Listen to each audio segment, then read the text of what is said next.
Welcome to the program. I'm really excited to have you. Now, before we get started, I really want to quickly introduce myself. My name is Alal Khan, and I'm the founder of ClientFlow, where we help coaches and agencies similar like yours scale to multiple seven figures. No, I started my agency previously in 2019, where we scale e-com brands, and I realized that client acquisition was the main issue, right? And there was no practical approach for client acquisition for coaches and agencies, and this was a constant disastrous pattern that was going on. And I call this the slavery flywheel. What happens is people are charging low prices, and when they acquire clients, then they can't deliver because they don't have the funds to actually get the top talent and then invest in those people to actually bring in results. And then they don't have the retention because client leaves them. And this cycle continues, right? Because they don't have the funds, they can't deliver proper results, and this cycle continues, and people are stuck in this disastrous pattern. And that was the pattern that I was realizing in 2019 when I was running my own agency. And that was the same pattern that took me years to realize, right? And I couldn't find the right team and the right people because I wasn't charging the amount that I should charge. And then coaches and agencies are actually stuck in the feast or famine cycle, constantly chasing clients you might have observed with your case. Because if you don't have a proper system dialed in that can actually work for you 24/7 without you being involved in the process and the operations, that is the business, right? If you're constantly chasing clients every month, then that's not a business, that's worse than a job. And what I realized is the pain at this position is really strong, and I had to solve the problem. That was the constant motivation that was within me. I really wanted to see what could be the possible solution, an all-in-one solution that can actually solve this painful problem for coaches and agencies.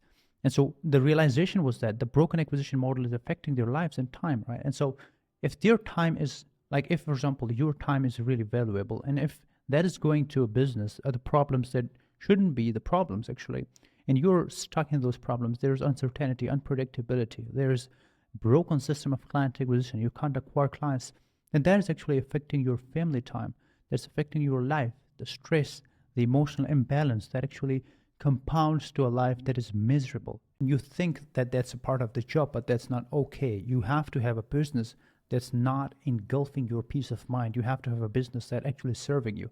And so that was the primary key concept that led me to the creation of ClientFlow in 2020.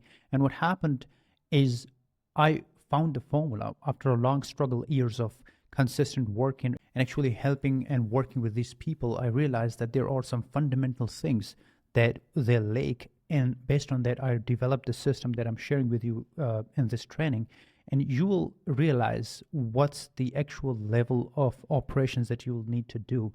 And this is a kind of a disclaimer and also my challenge to you. The content or the frameworks that I'll be sharing within this training, you won't find this anywhere on the internet or on YouTube. And if you find it, come to me and I'll give this training for free. I'm so confident because I've invested my time into this. I've structured it in a way that actually helps you achieve your dreams. And the goal that we set, like 30K per month, that's really like the basic level goal, right? You can achieve 100K per month easily with the same frameworks and system that I'll be using. So with all the infrastructure, systems, and frameworks that I've developed over these years, we have scaled over 200 coaches and agencies. And the success ratio of what you are about to experience is over 95%. Even if you're lazy, it's going to work, right? If you don't put the 100% work, which is not recommended, still, you would be in the top 1% of the coaches and agencies within the market because the framework, so the content is really killer, right? It's a top level approach that people are yet to comprehend on and people are yet to actually chase. And so, as I mentioned, the program goal is 30K, but we have designed this content for at least 100K. So you don't have any problem in the operation side, right? And so it's not a course, it's not yet another program. You won't see theory, like you will see the actual frameworks, step-by-step guides, the formulas that actually solve the problem, right? So we have different approaches to certain problem. If, for example, you're not getting leads, that's a problem. You break it down. What are the actual fundamental factors that contribute to this problem? And so we break those factors down, and then we identify the action approach, the action steps toward each particular problem within the big problem, all right? And so those are the frameworks that we have developed, and you will be implementing the same patterns with us. Now, this is just the content section of the program. Now, you're also given access to the assets section, which is a different section of the program where we have built assets for you that you can utilize right away. Like there are lead magnets, there are tracking systems, there are financial systems, and scripts and tools and frameworks, SOPs, everything is there. And you have access to the talent where also you can request any person, a trained VA or any ads expert from us, and we will provide that to you. Now, communication and support is happening through the Discord. You can ask anything there. Me or my team will provide you the support, and you won't have any issue with that. And so the whole program is actually divided into 4 different phases. One is the content, where we'll be going through everything. There will be steps that you'll need to implement because we are working with you, right, to achieve this goal. Without you, it won't be possible. And then we have the assets section where you actually implement the entire assets right away. We have already built that for you. And then we have the talent section where we get people to install in your business and they actually work the technical level. And then we have the support where obviously you will ask if you have any problem in that. And so in the week 1, we are covering the fundamentals like the niche to offer messaging, copy, financial systems, and all that. Now, this is not the basic level stuff, right? You might have a niche and you would think like it's just ridiculous to have content going through the niche again. But I think you're wrong, right? You have to go through this niche and offers and all these things because this is the foundational thing that you have got wrong. Because the fundamental proof is that if you earn a 30K per month with the current niche, then you have selected the wrong niche. And we have an approach, different kind of frameworks that you will utilize, which will actually give you a practical way of actually numbering and find out exactly what your proper niche would be based on a lot of factors. And then there are frameworks that are ready to use that you will implement in our actions, plans, and steps. In the week 2, we are actually setting up the entire client acquisition machine from lead flow to appointment to sales. We set up everything this week. And then week 3, we have the sales mastery. We nail down the entire sales concept the best possible way. Like I've spent thousands on different sales programs. You can name it, like the best sales program out there. I've bought this. And I've utilized all the frameworks in my own company. I've installed and worked in the different businesses. We have tested different scripts. And based on all of that, I've developed this week content to actually cover every best possible practice that you can apply right away. And this is going to transform everything because without sales, like nothing is possible and no revenue will come, right? And so if you achieve at least a 50 to 60% closing ratio, the money will come, right? Like money won't be an issue. And then the week 4, we have the growth phase. Now, this is where the actual growth starts once you set up everything like strategies, tactics, models. The growth phase is a fundamental phase in all the program, right? You have to realize the strategies, the mindset, the approaches that you need to take to actually the system that you have developed. Plus, like there are different 2 levels, right? One is the strategic level, one is the tactical level. And so on tactical level, you don't have to do much of the things like you might be running ads or you might be sending outreaches and all that. But that's the technical stuff that we have people for and they will handle that. What you need to do is you have to handle the strategic level, and the growth phase is actually where you will master the strategic level, right? And that's where the actual scaling happens. That's where the capital allocation and the team management, all of the stuff happens. And if you were planning to actually scale the business beyond $1 million, then I think this is the most crucial week that you need to be focused on. And without this content, you won't be able to get to your goals. Like this is like the essential pillars of this program. Now, this isn't about hitting a 30K or 100K. It's about building a business that runs on its own, can scale, and it's based on something tangible. What I've seen is most of the agencies and coaches, they are the bottlenecks of their own business, right? They're a one-man show. And why they can't build a team? Because they have problems in their head. Like they're listening to their head. They have like constant fears, emotional imbalance, and they're not mastered themselves. And that's actually a reflection of their business. Like they can't scale a business. Why? Because of all these issues. And so it's not just about hitting a milestone and the revenue. Like that's really easy because that's just a reflection of who you are and the levels of habitual or behavioral changes that comes into you.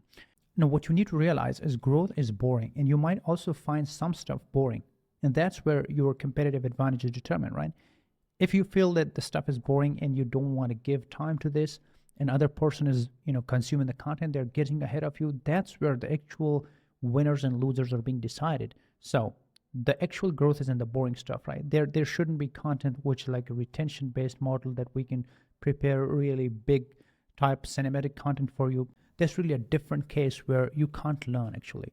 No, day 1 is actually about the niche formula. You might have come across different approaches to finding a niche. Some people say they want to go broad, like they want to be a generalist. And there are people who want to be a specialist, like identify one specific niche.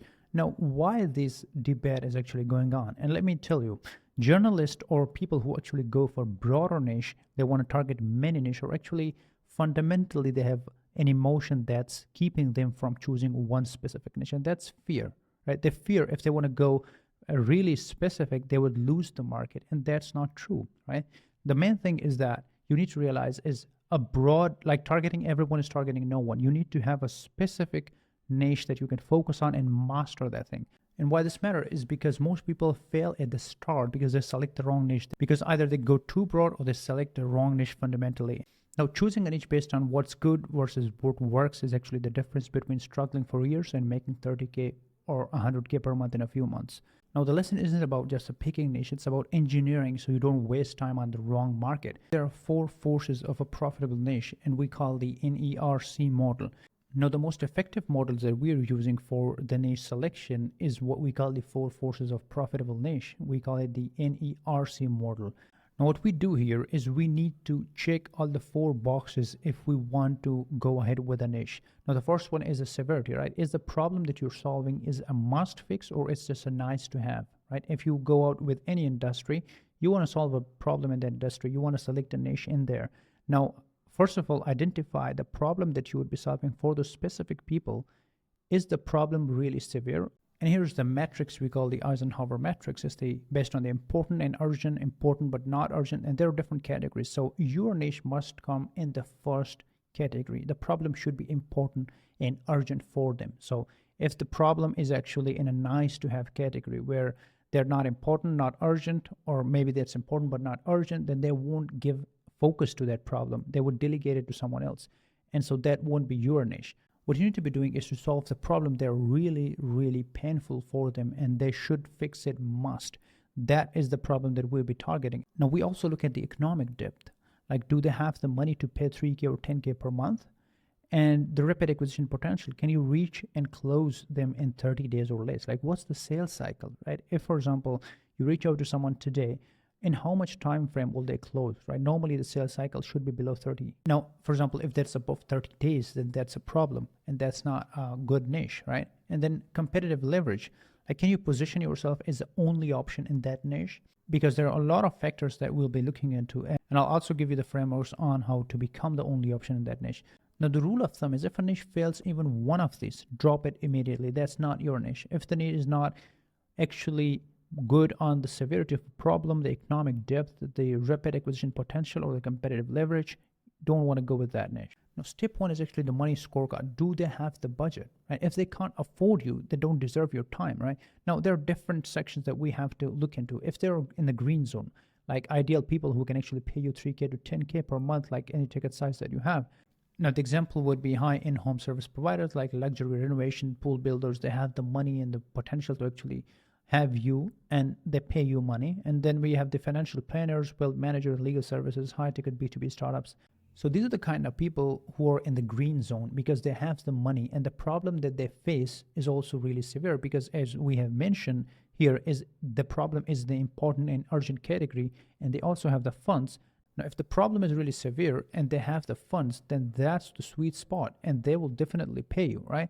And then we have the yellow zone. Now, these are the people who can pay but require more education. Like, you have to educate them about the offer, explain things. They are still the market. They can pay you, but you have to have a really good offer or a good funnel to actually lead them through the funnel and close them and qualify them. Now, these are like independent software consultants, marketing consultants for small businesses, personal finance advisor, and all these people. Then we have the red zone, obviously low budget, high effort, slow result.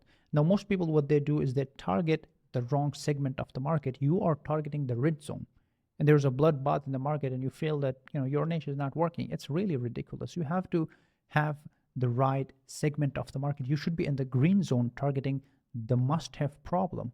Still, you will face problems, but still you will have to fix it. And this is a kind of a testing market approach. We don't want to go and utilize our hits in the process. We need to actually focus on what's working. This is the niche formula. Now, while I'm going through this, you have to think it over. Like, is your niche in the same category? Because you'll be doing this exercise. And if that's not the case, then you have to change your niche. And if you identify a niche based on this framework and the other that I'm actually following up, and if you fail after that, that's not impossible. Like, the chances of failing once you identify a niche based on these frameworks and then the offers that we create and the messaging with all these frameworks, it's really impossible to fail in the market, right? Because we are actually working with the market. We are not opposing the market. We are not using our head, right? And so if your niche isn't in the green zone, stop now and pick one that is. So the formula, as we mentioned, is severity of the problem is directly proportional to the cash collected, right? The severe the problem you're solving for them, the bigger the problem it is, the more important and urgent the problem it is, the more cash you will collect. And so step 2 is actually the bankruptcy advance formula. BAF we call. The formula is actually pain X urgency divided by cost of inaction is equal to payment probability. This might seem economics, but it is really like the simplest approach that you can take. And this gives you predictability. This gives you a solid reason why you need to go with this particular niche rather than just, guessing and doing a market research which has no meaning, right? This is the kind of approach that we should be taking. And as I mentioned, you can't find this approach anywhere else in the market, right? And so what you need to be doing with this formula is you need to get at least 7+ score, right? And so if they're 7+, they'll pay immediately. And so if they're below 5, then that's not worth your time. So you don't have to waste your time in here. Now, the example of a journal niche would be homeowner wanting a journal landscaping, right? So the pain level for them is really 3, like there's really a low pain level, and then the urgency is also not there. So the cost of inaction is really 2, right? And so you put in the value in the equation, you get a total score of 3. It's really a bad niche. You don't want to go with that niche. Now, the example of a good niche would be real estate investors needing exclusive off-market deals, right? The pain level is high. It's 8. The urgency is really high. Like they're really struggling to get those off-market deals, and you are providing the solution to them, and you have the formula actually to score. So urgency is high. The cost of inaction, if they don't achieve those deals, that they are in trouble, and if they don't fix it right now, they're in trouble. Their survival depends on this particular problem. And so the score is high. It's 8. This is the best niche to go in, right?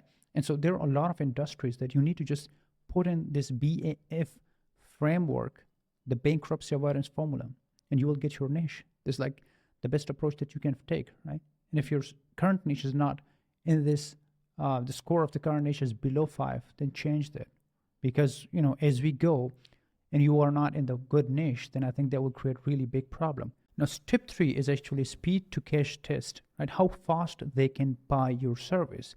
And if they can't make a decision within 30 days or less, it's not scalable niche. What you need to be looking is actually fast buyers have the money and the sales cycle is below 30 days, right? Now, avoid industry where you need to pitch committees and wait for months for a decision. Like it actually slows your entire business if the sale length, the speed to cash ratio is long, right? This is a kind of approach that you need to identify, and you need to find out what's the speed to cash ratio of your niche. Now, if your niche fails at least 2 of these, it's too slow. Move on. Like you don't want to work with the government offices, the bureaucratic systems. They're really slow, and it will just entirely slow your process. You won't get the payment, and you won't be running a profitable business. And the step 4 is actually the invisible riches formula. And you have to find your blue ocean, right? You don't have to compete unnecessary. Now, most people pick too broad of a niche and get stuck in competition, right? Now, the formula is I help specific who, like you identify who are you helping, solve specific problem, which is the burning problem that we did mention, without biggest objection, right? They might have objections that we obviously will be covering within the sales mastery and still in here too, in time frame. So this is the formula that you need to print out and just put in the values. This is your offer. This is your messaging. This is your niche, right? We'll be discussing that in detail, but I think this is the fundamental formula that you'll be testing out different niches on, right? So a weak example would be I help businesses get leads, right? I help service providers grow. That's too generic, too broad. You don't want to go like that. It's so stupid. A lot of people are actually just, proclaiming like this. They're helping everyone, bro. Like it's of no use. So the strong example would be I help real estate investors book 5+ pre-qualified seller meeting per week without cold calling, right? You handle all of the stuff within one line, right? This is the kind of approach that actually clicks, but this is not enough, right? Step 5 is actually the niche takeover blueprint, how to be the only option. Now, instead of being one too many, you need to be the only logical option. And how we do that is first we find an unsolved pain point, right? We check Reddit, Facebook groups, Quora, Twitter, all of that for complaints, frustrations, unmet needs. Like we are in the market, we have identified the severe problems, but still we want to be the only logical option for them. We want to find out what we can do so they can't go to someone else, because we understand their problems so much in detail that they even don't know. Like, when we talk to them, when we present the offer, they just feel that, we resonate with them.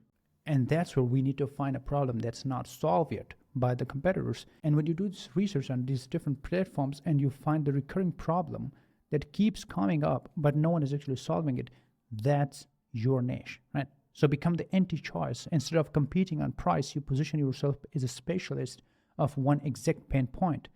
And you make a switching impossible, right? Add guarantee, exclusivity, or unique approach that makes it painful for your prospect to leave. So the rule of thumb is your offer should be so good that they can't sleep overnight, thinking about it. Like you have the guarantees, you have everything.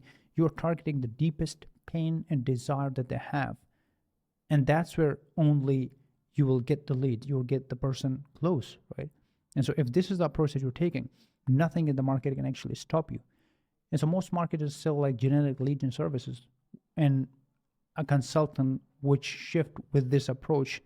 What he would do is I help high-end home builders get 5+ new 500K projects per month using LinkedIn. Now this is such a clear offer, a clear approach. And if you take this approach, it's just really easy. So what happens is it instantly removes the competition because no one else is offering that exact result, because the problem is really unsolved. The problem is unique. The mechanism that you're solving through it is really unique. So research your niche biggest complaint on forums and communities, as we mentioned, Reddit, Facebook, a lot of others. When you identify a niche and it passes all the tests and the frameworks, then it's time to validate it in the market. And this is the lesson for day 2. What we need to be doing is we need to go to the market and test the niche, right? We don't want to use our own head, our own emotions, our own biases to actually predict the market. Like the market actually will punch you, right? You need to go to the market, listen to the feedback, and identify based on the real test. We'll be doing that in the day 2. See you. Welcome to the second day. We're discussing about demand validation and how to prove your niche as paying clients, right? So most businesses fail not because their offer is bad, but because they never validated if anything actually works or the market actually needs it. And so what people are confused, most of the coaches and agencies, is that they create offers in their own head and then they perceive that people will actually like it and they don't go out to the market. If you're just guessing that the market will need this and this will work and that will happen, it's not going to happen. You have to go to the market, identify what's working, what's not working based on the real-time feedback, ask from your clients. And that's what actually we do here in the demand validation. Like we just go where the data goes, where the data leads us to. That's the main thing. We follow facts. If the facts change, our decision actually changes. So why this lesson is important? So most people pick a niche and build an offer without testing if anyone actually cares. And they spend months creating a service, crafting a messaging, and setting up funnels only to hear crickets. So smart businesses validate demand first so they can sell before they build. And so the steps are simple. The first is the 3-layer of demand validation. So to prove a niche has demand, it must pass all the 3 steps. And the first thing in step 1 is market demand. And so what it means is people are actively looking for solutions in this niche. And so you can search traffic, competitor analysis, forums, communities, all the platforms, that social media platforms out there. You can search for the people who are actually looking for solutions in this niche. And so there's buyer readiness, like people are aware of the problem and willing to spend on it, right? So there's awareness stage of the problem. So you can message ideal client and test willingness to pay, right? So the main thing is, if, for example, you want to test it out, you actually reach out, like, cold outreach, warm outreach, to reach out, track the reply rate, track the conversion rate, and then ask from them if they will be willing to pay or not. Then we have the acquisition feasibility, right? You can easily reach and close them without long sales cycle. If that's the case, then it is valid, right? So outreach, response rate, ease of booking, all those metrics, if when you track that, you actually find out if this is the right way, the right niche to go ahead with or not. So the rule is actually, if a niche fails in even one of these layers, you must pivot or refine it, right? So a niche, it would be validated unless and until it has the market demand, it has the buyer readiness, and it has the acquisition feasibility. It must pass the test actually to be validated as a market. And the second step is market demand check. Like, is there a real market for this? So before selling anything, check if the people are already spending money on this, right? And so what you'll be looking for is competitors offering similar services. So if there is a good sign that competition is there, and competition is actually a demand, right? If you have an agency or you have a coaching business and you're providing, you're helping a small niche and there are other people also helping, it means that there is demand within that particular niche. And so it's a healthy practice, a healthy thing. If there's competition, it means that there is production, there's demand. And so high search volume of a problem related terms, like not just general industry terms. So you have a keywords that you want to search on different search platforms like keyword tools, SMN, Rush, Google, and all these platforms. What you need to do is search for the keywords and check the trends going on. Where is the demand going, right? How are people pursuing this thing? And so from there, you will get the idea if this thing is actually working on, if the market is there for this thing, or it's just nothing, right? And so paid ads running in the niche. If businesses are paying for ads, money is moving. These are also the main important thing that you need to keep track of. If someone is spending money on a particular problem, it means that they're willing to risk their money, means that the problem is really severe and the problem exists, right? And so how to check market in just 15 minutes? What you do is Google search is really important. Check out if the competitors are running ads or not. So people are actively searching for the solution. If no ads, it means that no informational content, no form discussion issue. It's a red flag, right? YouTube, are there videos on the problem? Like if the videos is getting views or not. If, for example, there are videos, but still they're not getting views, there's no engagement, that's not the problem and it won't work, right? And so if you have no videos or low engagement, still that's a red flag. And then you have platforms like Reddit, Quora, Facebook groups. What are the people discussing about this problem, right? So no relevant conversation or engagement, red flag, you don't go with this. And there are SEO tools like Ubersuggest, Ahrefs, SEM, Rush. And so you ask the question, are there high search volume for problem-related keywords, the one that you search related to your niche? And so if there is no enough volume, it means it's a red flag. You don't want to go with that. Why we want to find out is if there is no demand, if people are not searching for it, if people are not creating videos, if the content that's being created on this particular problem isn't getting traction, isn't getting engagement, it means that this is not what the market wants. And we want to follow the market. We want to follow the people, the emotions, what they want, right? And so if we oppose the market will slave us. Like that's a reality. And so if there's no proper demand based on the tool researches, based on the competition and all that, we don't want to go with that, right? So if you find zero competition, it's no hidden gem niche, it's a dead niche, right? So move on. The action step for you is that research your niche across these platforms. If no one is actively searching, discussing, or selling solutions, just drop it. And that's true for your current niche, right? And so by niche, I mean that currently if you have any offer, a service that you're offering to a particular niche, combined with that service club, what is actually happening? Are people providing the same service to the niche, and what's the demand curve? What's the growth? What's the competition rate and all that? And when you identify that and reach out to those particular people, then you realize and get a clear picture of it. And it's really, really important that you do, right? Most people are really lazy, right? Like I'm discussing it, I'm just walking through it, and you will have a lot of questions in your head. Like you'll feel like, is this worth it? Like, is the time that you're watching this content is worth it? And I feel that this is the most important, because if I haven't wasted my time, I wouldn't have realized the importance of what I'm explaining this to you right now, because I have wasted a lot of months, and people are wasting money and time and efforts on the wrong things. And if you have realized this early, right now, and did this research one time, you won't need to do it a lot of times, right? It's just one time, and then you build everything based on it, right? Step 3 is actually buyer readiness check. Will people actually pay? So many industries have demand, but not all buyers are actually spending the money, right? So the formula to predict the buyer readiness is the pain level x financial ability divided by resistance to paying is equal to readiness score, right? So the pain level is actually the business is suffering without a solution. That's the pain level. If it is high, I mean the business is suffering, that's great. Like that's the formula, that's a good sign, good to go. If the score is like the pain is mild or like not urgent, then you have to leave it. Like the one that we discussed in Eisenhower framework, not important, urgent, and different categories of the 4-1. You have to go with the important and the urgent, and that's where the pain is the most. Then we have the financial ability, right? So niche already spends 3K to 10K per month on similar solutions. If they have the financial ability, that's a really good score. If they're struggling to afford, not a good sign. And then if they're resisting to paying, actually looking for solutions, have budget, right? So resistance to payment is actually really important. If they have the budget, they're not resistance, or if they're kind of mindset that I'll do it myself, then that's also a red flag. So the rule is actually if a niche score is under 7, buyer will hesitate, delay, and never commit. So you don't want to go with that. Put in the value and the formula, and you'll find out exactly what I'm talking about and how you can predict that, like what's the demand in there. And so how to test buyer readiness within 24 hours. Step 1 is identify 10 to 20 potential buyers in your niche, right? Send them this message, and you can adjust it based on the niche that you're serving. So yeah, hi, name, I work with this particular niche and have been seeing a lot of people struggling with this specific problems. It should be really specific.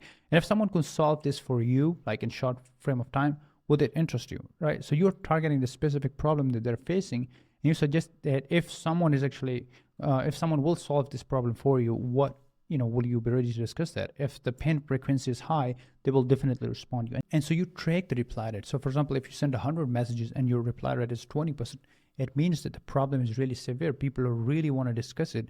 Now, step 3 is actually to track the responses I mentioned. If 5+ people showed interest, that's a green light. If less than 5 positively within those 10 to 20 responses, the niche is urgent and not positioned properly.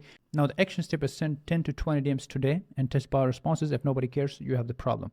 Now, step 4 is actually the acquisition feasibility. Like, can you reach these people to close them easily, right? You can select the best problem and the best market, but if these people are really difficult, like consider e-commerce.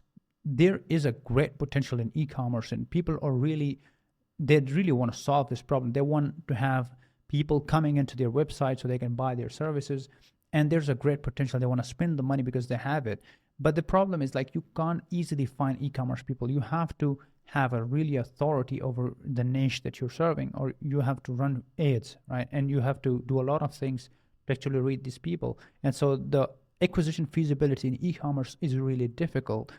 Otherwise, they have the pain and all that. But this is really important if you have to validate the demand in the market. And the market, the niche that you're currently serving, they have to pass all these tests. Like, we are preparing a niche, a service, and an offer that can easily scale to 100K. So we want to test it at different multiples from the market, right? And different factors. And so these are the tests that we have to pass the niche through, or the offer through.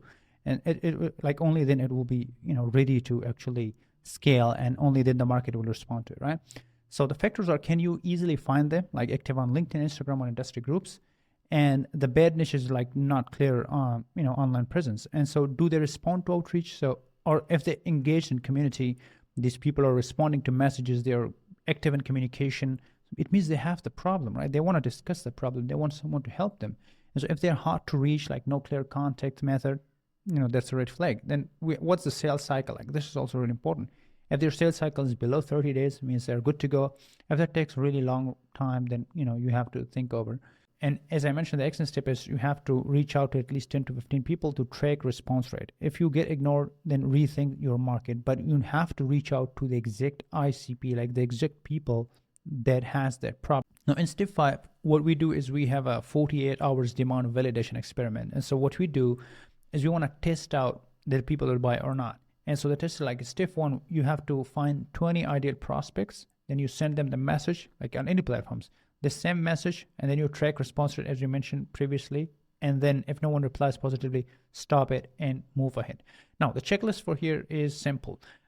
Step 1, market demand check. Like, are the people actively searching, discussing, and buying in this space? If that is a yes, you have passed the first step. And then we have the buyer readiness check. Do people acknowledge the problem and have the budget to solve it? If yes, that's great. Acquisition feasibility. Can you easily reach and close them within 30 days? Like, what's the sales cycle? Or is it feasible? Like, they're present on those platforms.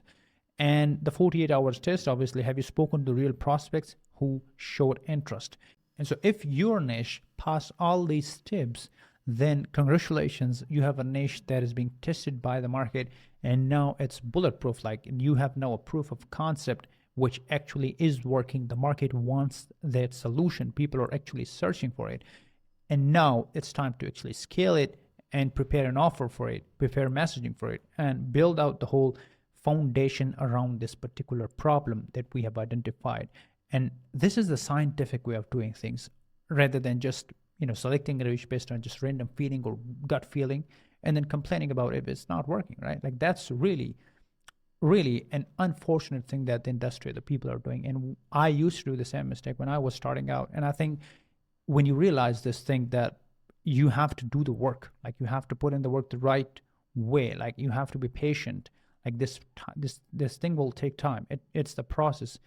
And if you don't have that patience and you want instant gratification, that's really opposite of entrepreneurship, right? You have to have a delayed gratification developed in within you. Now, welcome to day 3, and here we are developing the ICP, the ideal client profile. Selling to everyone means selling to no one. You have to realize that riches are in the niches. If the niches are properly identified and validated by the market the way we did, only then you can become rich in that particular niche. And so why this matter is most businesses struggle with sales because they target too broad of an audience. And when your ideal client profile is unclear, you attract low quality leads, bad fit clients, and inconsistent sales, right? So the right ICP actually makes sales effortless because you're talking to people who already want your offer. Like you have that resonance established with that person and he understands what you're saying. You feel the pain that they're experiencing, and that resonance creates this rapport where you can communicate, they understand, and that's where the transaction happens, the decision actually happens because they resonate with you, right? And so step 1 in building your ICP is the 4 parts of ICP framework. Every ideal client meets 4 key criteria, right? The first one is profitability. Can they afford premium pricing, as we discussed in the market, right? Look at their revenue, expenses, and industry. You have to identify everything. Like you're preparing now your ideal client profile and you want to reach out these people, so you have to know about them everything, right? Because that's really important. You should know about things that they even don't know, right? And so the next step is urgency. Like, do they need the solution now? Do they have a clear pain point that must be solved? You have to identify that pain point and the urgency to it. Then they have the reachability, right? Can you easily find them and contact them? As you previously mentioned, are they active on LinkedIn, Instagram, and emails, and you can easily find them? Do they have the decision power, right? If, for example, they're not in the category where you should be targeting, then you don't have to reach out and they're not the ICPs, right? So if they have the power of decision, that's a great sign. So if a client fails in even one of these criteria, they're not a good fit. Like they have to pass all the 4 parts of ICP framework. Step 2 is high paying client metrics, right? So the fastest way to eliminate bad leads is by trying to categorize prospects based on the pain level and buying frequency, right? So the first 2 are actually what we need to be targeting, right? So the pain level needs to be severe, right? Or moderate pain. The buyer power has to be high, right? Or maybe decent. So 3K to 10K, they need to pay that. And then, or if they're a good fit, like best clients prioritize them, like can work but needs persuasion. And so if the pain level is high, the buying power is great. Instead of just distributing your energy on the 4 section, what you need to do is concentrate all your energy to the A listing. Find out severe problems with the people in there, and then they have the budget. Find out that, like filter out the ICPs and write down everything in the comprehensive details so you can figure out who the people you're targeting, who they are, right? And so focus on only A listing and strong B listing client, right? You have to neglect the C and the D.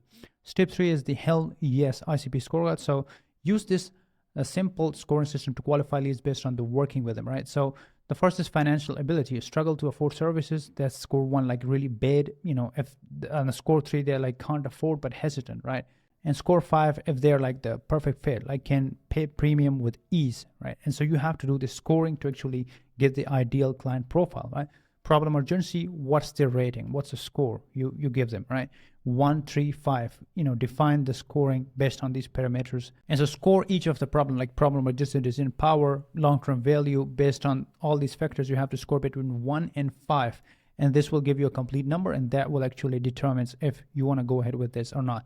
And so when you add up the score, 16 plus point, like that's the perfect ICP. If you got 16 plus points, that's the ICP you have to be targeting. And then if it's like 10 to 15 points, then obviously you have to have a strong funnel or strong persuasion methods to actually make them buy your stuff. And if that's below 10, you have to reject that, right? Step 4 is actually reverse engineering your ICP using data, right? So instead of guessing your ideal client profile, use data to define them, right? So step 1, analyze the best past client, like who paid you the most. And this is really important. People have worked with a lot of people and they just, they just forget it. Like, why would you forget if someone was like your best client? That's a trick that is actually telling you that you should be following this pattern to acquire this client, right? And so you have to answer this question, write the answers in detail, like who paid you the most and who got the best results, like who are the people who are really easy to work with and you brought more results for them, and who was the easiest to work with. Like you have to identify and answer all these questions. And what are the common patterns and the common traits, right? So industry and business type, like what were the people in which industry that actually you helped and you brought results and they paid high, right? So revenue, budget, biggest pain point, how they found you, all of those tips. So write down top 5 characteristics of the 5 clients. That's your ideal ICP. Step 5 is, again, we want to do the 48 hours ICP validation test. So before you fully commit to ICP, find 10 to 20 people to match your ICP, send them a message, this message, right? Track the responses, 5+ people reply. That's great. You go ahead with this. This is the test that that validate your ICP, that this is the thing that actually the market wants. And you go ahead with this. So the final checklist is simple. 4 parts of ICP framework. Does your ICP have money, urgency, decision power, and are they easy to reach? Step 2 is high paying client metrics. Are you getting A listing or strong B listing, right? The one that we previously discussed. You don't want to go with the D or C listing that we discussed previously, right?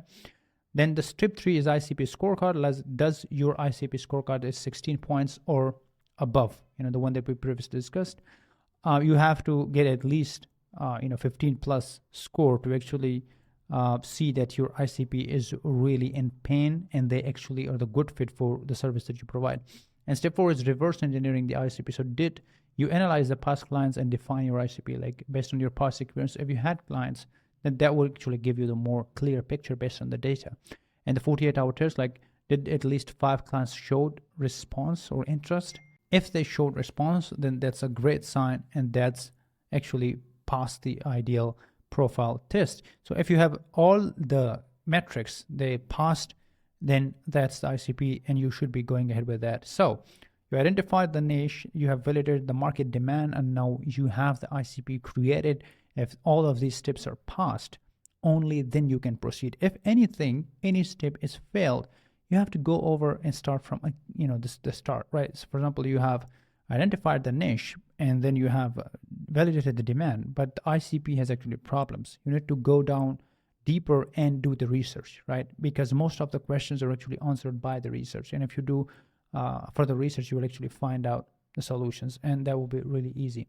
Welcome to day 4. Now, today we're talking about the brand story framework, how to build a brand that sells without selling. So people don't buy what you do, they buy why you do it. And why this matters is most businesses blend into the noise because they focus on their services and offers instead of creating a brand that people connect with, right? A strong brand story actually makes sales effortless. Your ideal client feel that they're being drawn to you before you pitch. And so without a brand story, you are just another service provider competing on price. With a brand story, you build authority, trust, and demand without hard selling. Why it's important is we are emotional beings and we connect the story. Like the best form of communication ever invented by humans is a story, right? And you might have seen all the holy scriptures. They're all in a story format. It's really effective in the business communication. In no other format has beaten this format. And why it's important for a story, a brand story actually, is it gives you leverage. And if you start preparing it from the beginning, like why I placed it here before any offers or before any message, because I want to install this concept. I want to make this set in your mind that this is the most crucial part and you have to focus on from the beginning, right? You might see like biggest brands, Apple, Google, all these big brands, they have a really compelling story and they can describe the story in really short form, a long form, and for different audiences, they have a different kind of story, which is the same core. And so you can build the same story for your own brand from the beginning, which will give you a leverage and also will differentiate you from the competition because you will feel being authentic. You'll feel being a different person, not competing on the price and the rest of the crowd, a cutthroat competition. So step 1 is actually the brand story framework. We call it the PAS framework. And so high impact story follow the PAS framework. So first is the P, right? Pain.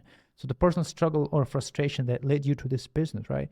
Why it matters is build an emotional connection. People relate to the struggle. So for example, I'm targeting coaches and I can relate their pain points. I know exactly what they're passing from.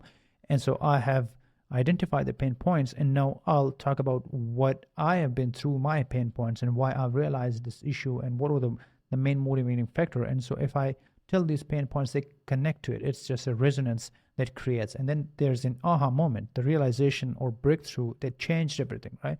You were in the pain and then something really came in. You found out an insight or idea or a system or a course or a program which changed everything. And this aha moment actually create an authority, like you found a unique insight that others haven't, right? And that's the point of connection. And then you have a solution, which is the framework or system you develop to solve that problem.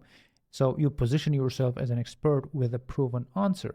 And then you have the success path, which is the transformation you now offer to other people. And so it makes it clear that your audience will get if they follow you, right? So they will get the transformation.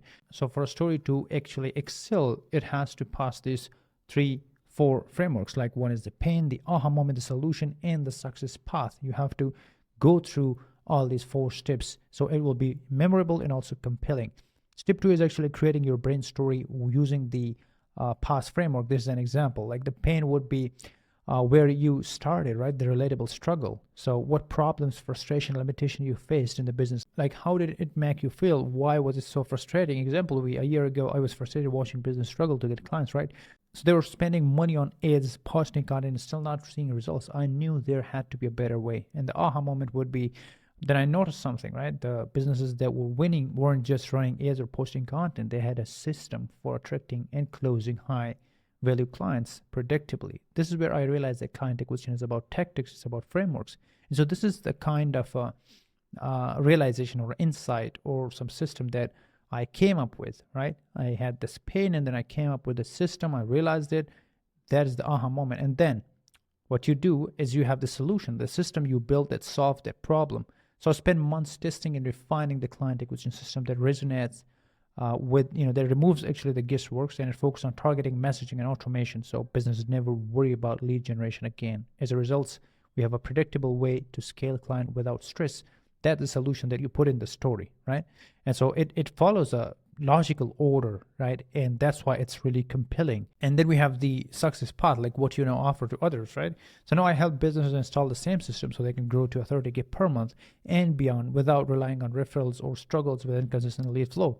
And the best part is like simple and work fast, right? So your brand story should be a mix of authority, transformation, and emotions.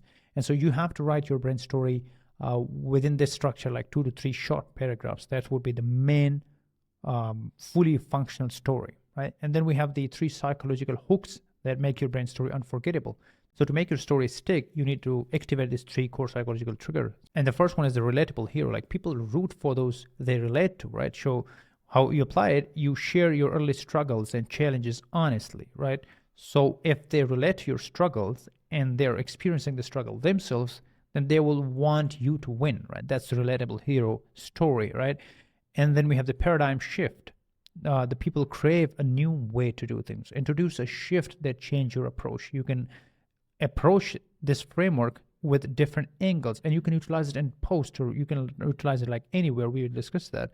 And so the paradigm shift is really important. And then you have the vision pull, like people buy into the future possibilities, not just the products, and describe the transformation your methods creates, right? Like really impact on real lives, like what actually changed in your lifestyle, in like the way you live or the way you do things and the success that you define. And so this framework, the 3 psychological hooks are really important. The relatable hero, the paradigm shift, the vision pull. So your story has to have all these 3 psychological hooks. If it's missing one, actually you have to refine it.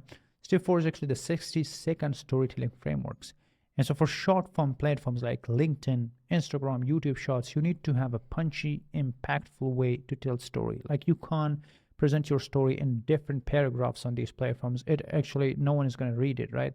The biggest story is for certain places. If you want to create a video, if you are at an event, if you want to have like a website, your about section, you have to have that long story that people can actually read. The clients that would really want to see who you are, they can read your story and they will feel it, and then they will join you. But for the platforms or the post, you have to have a short story that you can tell anytime, right? And so for that, the trigger is really important. The TLS formula is the core, right? So the first one is the trigger, right? Open with a statement that grabs attention. Like I was doing everything right in business, but still failing. That's a trigger, right? Then you have a listen, like share the key realization that changed everything. Then I realized the most successful businesses don't sell tactics, they sell system. That was the realization, right? And then we have the solutions. So position your unique approach as the answer. And that's why I create frameworks that help businesses grow to 30K per month. And you have the trigger, the listen, the solution. Trigger, listen, solution. Shortest form, 3 different triggers, like 3 different frameworks. Like this is one framework, TLS, 3 different steps that you apply within this framework to form this short story. So your short business story should feel like raw, authentic, and punchy, right? So write your 60-second brand story using TLS and test it on social media. Step 5 is turning your brand story into a money-making machine. So a brand story isn't just for content, it's a sales tool that makes people trust you before they buy, right? So where to use it, like your LinkedIn bio, about page, as I mentioned, the first 30 seconds on sales call, Instagram caption, LinkedIn post, ads, your website landing page. Every high-performing entrepreneurs repeat their brand story often. Like you don't just post and forget about it. Like it's a daily thing. If you observe like all the biggest successful business entrepreneurs, they repeat the brand story every day. Like if you listen to their content for continuous period of time, you'll get bored, but they just do it. And they also get bored. Like you have to repeat it so many times, you'll feel that, is it worth it? And you might have also come across people who repeat it for some time and then didn't realize people already know. No, people don't know. You have to repeat it every day, and you have to build it within structured format that it can actually penetrate the thoughts and emotions and have subliminal psychology that people can actually be persuaded. And so the checklist says you have to pass the steps, right? The pass formula. Does your story include pain, aha moments, solutions, and success path? If yes, good to go. Psychological hooks. Does your story use the relatable hero of paradigm shifts and vision pull? If yes, great. Story is good to go. Step 3 is the 60-second story. Have you identified prepared your 60-second short story, and can you tell it within 60 seconds? And then you have the story placement. Is your story on LinkedIn, bio, website, everything, like all these places? If yes, that's really great.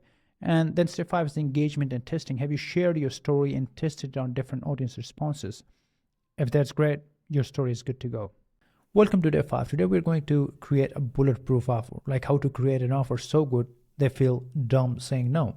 Now, the easiest way to close more sales isn't to get better at selling, it's to make an offer that people can't resist. Like offer actually is 50% of the sales. So if your offer is compelling, people will actually agree to a sales call and they will agree to talk to you.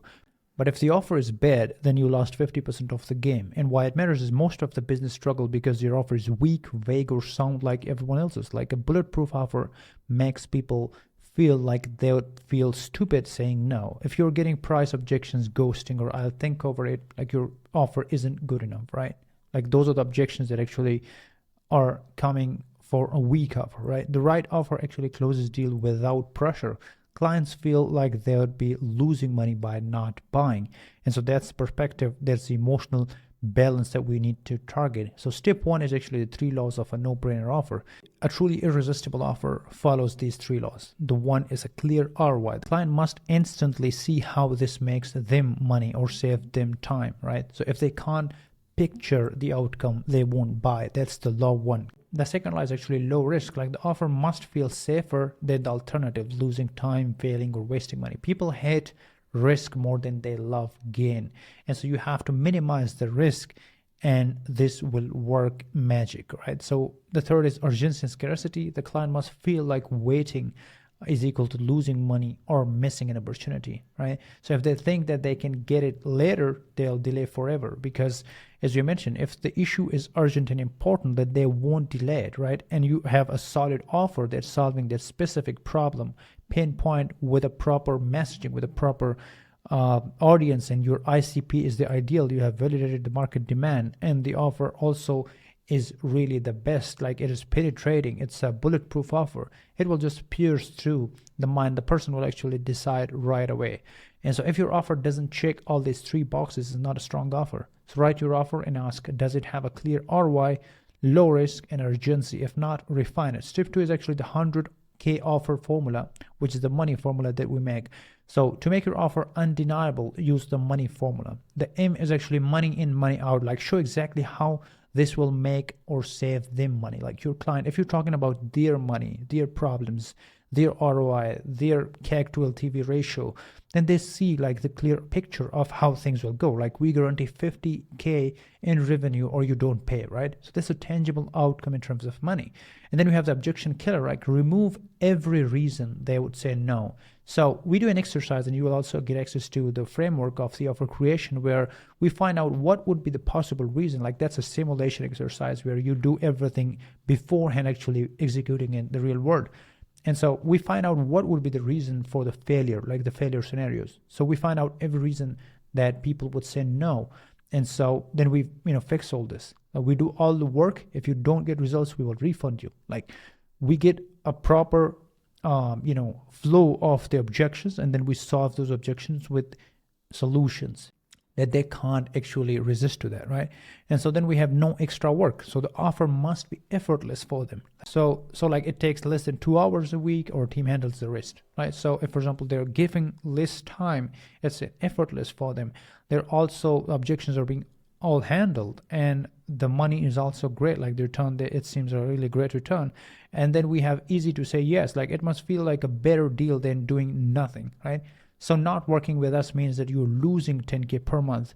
And then you have unfair advantage. Like what makes your offer different from others, right? So no ads, no cold outreach, just inbound leads. Like you have a different mechanism. Like you have worked out your process. The process is better. Obviously, we'll discuss that. And so that unique mechanism, that offer, that unique process will actually gives you the leverage. And that's actually an unfair advantage. If you have that, your offer will be a killer, right?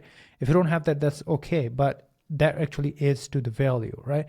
Because people are actually more sensitive to the fear of loss than the desire for gain. And so if you're making them feel that by not following your offer, not going ahead with your offer, they're losing money, then they would actually consider it. And so if your offer doesn't show clear money, eliminate risk, and feel effortless, client will hesitate. So the action step is actually apply the money formula to your offer. Step 3 is the 3 types of guarantees that eliminate risk. You have to add guarantees to your offer in different scenarios, and there are different kinds of guarantee. People hesitate because they're afraid of losing money, wasting time, or failing. The right guarantee actually removes all of this. So revenue guarantees are actually, we will guarantee you that we will scale you to this amount, or we will give you a full refund. And so the best is for lead generation, high ticket sales. Like this guarantee actually applies for them. And then we have a risk-free guarantee, which is like try it for 30 days. If you're not happy, we give you the full money back. Also coaches, courses, and all the digital products, actually this guarantee works for them. Like you have a testing, a trial, they see it for themselves, and if they have paid, like they get the money back. And then we have a done for you guarantee, where if we don't deliver the services, we will work for free until we do. And so for agencies, consulting, like these type of services. So if you're in any of the category, you can include this type of guarantee within your offer. So make sure your guarantee is not unconditional, right? So make your guarantee conditional. Guarantee means that obviously you want to you promised a fixed ROI, but there are a lot of uncontrollable things, right? They're from the client side. So you have to make sure that those key things are also being handled in, like kind of, for example, if the client is closing the deals, right, then what's the closing ratio? If the closing ratio is not the one that you both agreed on, then that's a condition that would be applied to the guarantee, right? So conditional guarantee is actually really good. It keeps you and the client both safe. And so step 4 is actually the painful cost of not buying, which is the PCNB formula. So people actually buy faster to avoid pain than to gain pleasure. This is the universal rule. So most businesses only sell the upside of their offer, but the real secret is making the cost of not buying feel too painful to ignore, right? And that's the secret of sales. So if you don't do this, you will lose X amount of money or X in time frame. Like you give them a specific time frame and show them like how this will actually be a disaster if they don't go with us. And so the revenue loss is actually like every month you wait, you're losing 10K in potential revenue. And like the time drain, you'll spend 6+ months struggling when we can fix this in 30 days, right? Like this is the worst case scenario you want to show them if they don't go with you. And then we have the competitor edge. Like your competitors are already doing it, right? Just give them example, like this guy got our offer and they're doing better than you, like in terms of this revenue, in terms of this much team and all that. And so waiting means that you're falling behind. The rule is if they don't feel the pain of not taking action, they won't buy. right?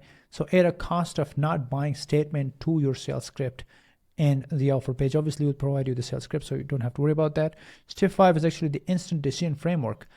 People hate making decision. Like your offer must make saying yes feels like the only logical choice, because decision is actually take a lot of energy. People don't want to spend that much energy, right? Because the mind is designed for laziness. Mind is designed for comfort. They want to save energy. And decision is something which associates a lot of risk, fear, and people want to be comfortable, right? It's a big leap. And so you have to make the decision effortless for them, right? And this instant decision framework is really the thing that you need for the proper decision making. And so why now? Like that's the questions that their mind is actually coming up. So this is only available for X people this month only, and then we are full, right? So if you have kind of a limitation scarcity, then they actually feel that, oh, it's scared, then scarce, like I have to take this in. And then why me, right? So we have done this for 50 people. Our process is proven and tested, and so you give them the responses. If, for example, they say, why me? And then why this? Like, the kind of questions if you get. And this isn't theory, like it's a system that guarantees results within specific time frame. And so if your offer doesn't answer why now, why me, and why this, clients will hesitate, right? So go through your offer and make sure these questions are actually answered. Then we have the step 6, which is actually the 48 hours validation test. We do it again for the offer. You send 10 to 20 messages, use the same script, track the response rate, 5+ call booked. Great, you're good to go. The checklist is simple. You have to have the 3 laws of a no-brainer offer. You have to apply it. Clear ROI, low risk, and urgency included. 100K offer formula, the money formula. Does your offer feel like effortless and risk-free? If yes, great. Guaranteed edit. Do you have like a strong guarantee included? Have you made waiting feel painful, right? That's like the main important step. And the instant decision making, like why now, why me, why this? And the 48 hours test, have you done that? If that's great.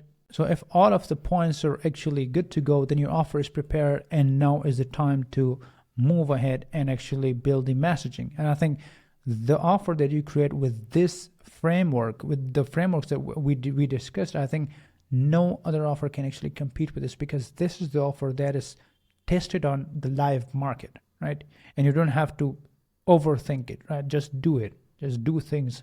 And speed is really important. You don't have to go to analysis paralysis. Welcome to day 6 of the first week. Now today we're going to discuss about messaging, creating words that make people say, I need this now. And it's really important because the offer that we create, we have to present it in a way that actually people can resonate with. So the messaging comes with a lot of variation, a lot of ways that you can present an offer, right?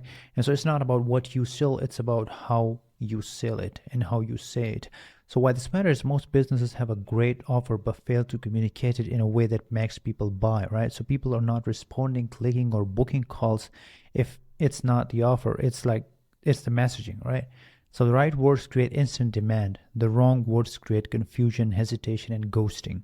And when your messaging is dialed in, people feel that you are reading their minds and they buy without resistance. Now, the first step for creation the messaging is actually the 3 golden rule for high impact messaging. The first one is clarity over cleverness. So what it means is messaging must be simple, clear, and direct, not fancy or vague, right?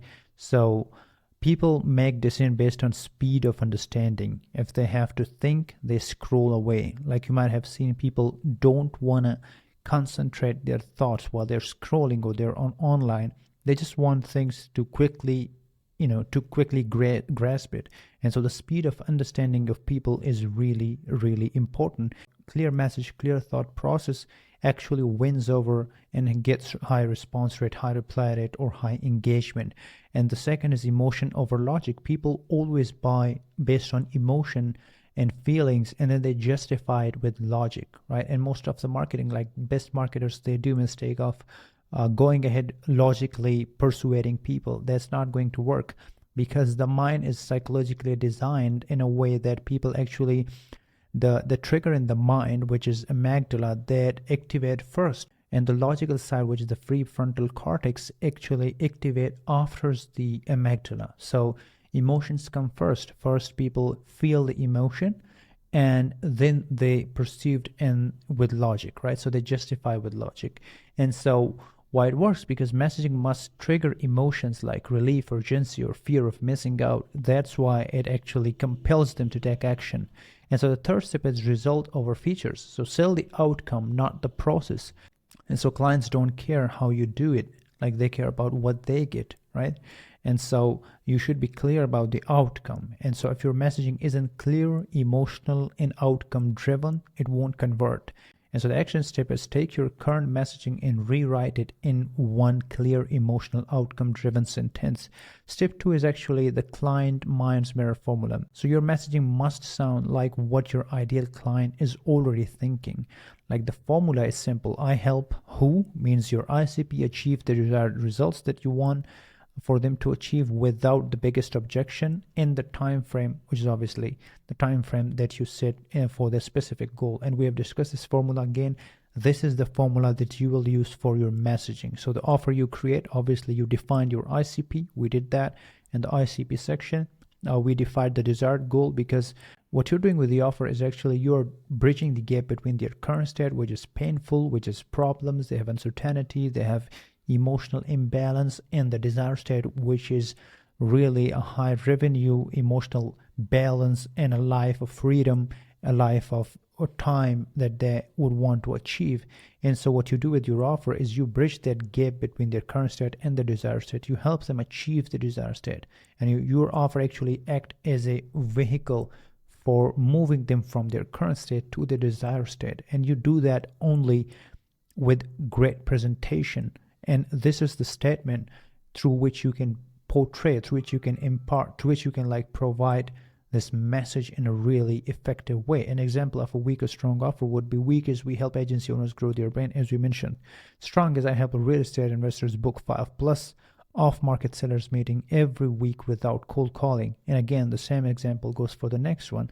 So the goal here is you need to put in your offer, your whole story in this one line, and you present it in every message, every communication channel that you go with. And step 3 is actually the 3 levels of messaging that drive sales. The first one is attention grabbing openers. Openers are really important.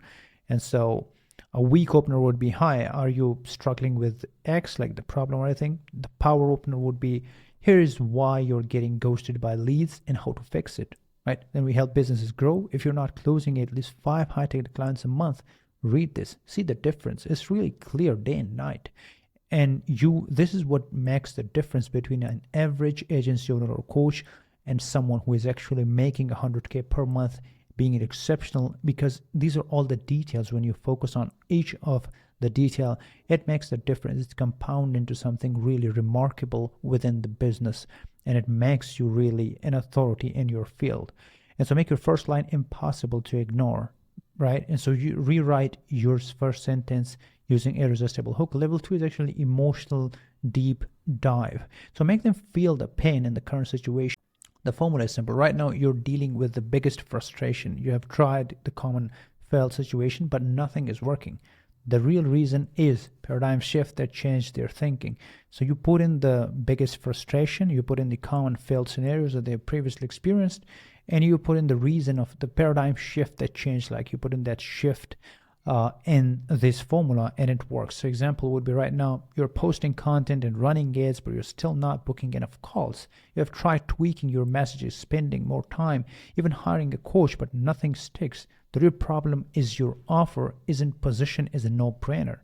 So without that, no amount of traffic will convert. So we put in the actual inputs in here, and it changed everything. So you have to do the same for your messaging. So if your messaging doesn't acknowledge the pain, they won't trust your solution, right? And so the action step would be to write 2 to 3 sentences that mirror the frustration better than they even describe themselves. Level 3 is actually desire and urgency activation. Make them feel like they're missing out by waiting, right? As we mentioned, scarcity. We only work with 5 business per month. And once we are done with that, then the seats are off. And then we have the fear of missing out, like FOMO. Your competitors are already doing this. Every month you wait, you actually fail further behind.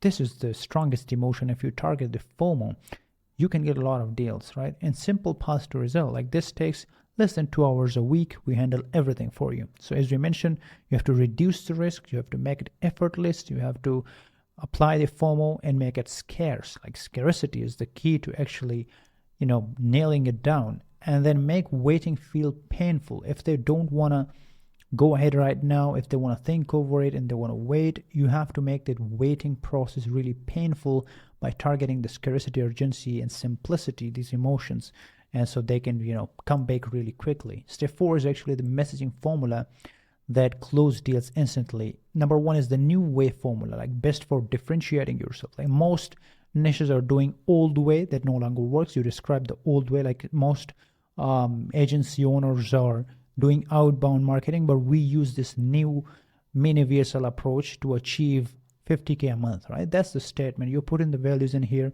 Like most businesses are stuck in the old content and hope strategy, waiting for leads to come in. We use an inbound authority system that delivers pre-sold, ready-to-buy leads every single day. That's the statement that you get with this. So this new way approach actually triggers, it's a psychological bias in the mind.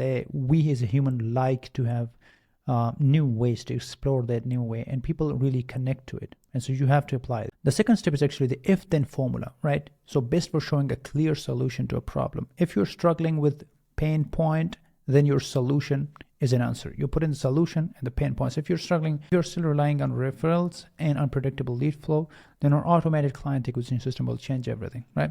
So the fear of inaction formula, best for urgency and fast action. Every month you wait, you're losing specific costs like 100K or 10K. Every month you wait, you're losing at least 10K on table in sales. How much longer you're okay with that, right? And then you do the calculation. If they wait for a year, how much are actually they're losing? Then the call out plus desire formula, like best for ads and outreach. Like tired of, mention the pain. What if you could get the desired results without the biggest objection? Tired of chasing leads. What if you could get premium clients reaching out to you instead? And so messaging should feel effortless, like a conversation they want to be in, right? And so the action step is take one of these formulas and use it in your LinkedIn post, outreach, or landing pages. The 48-hour test, messaging validation. Step 1 is obviously to post your new message on LinkedIn or Instagram. Send cold outreach message using the defined message. Track the responses. How many responses are you getting? If people are engaged and reply, messaging is working.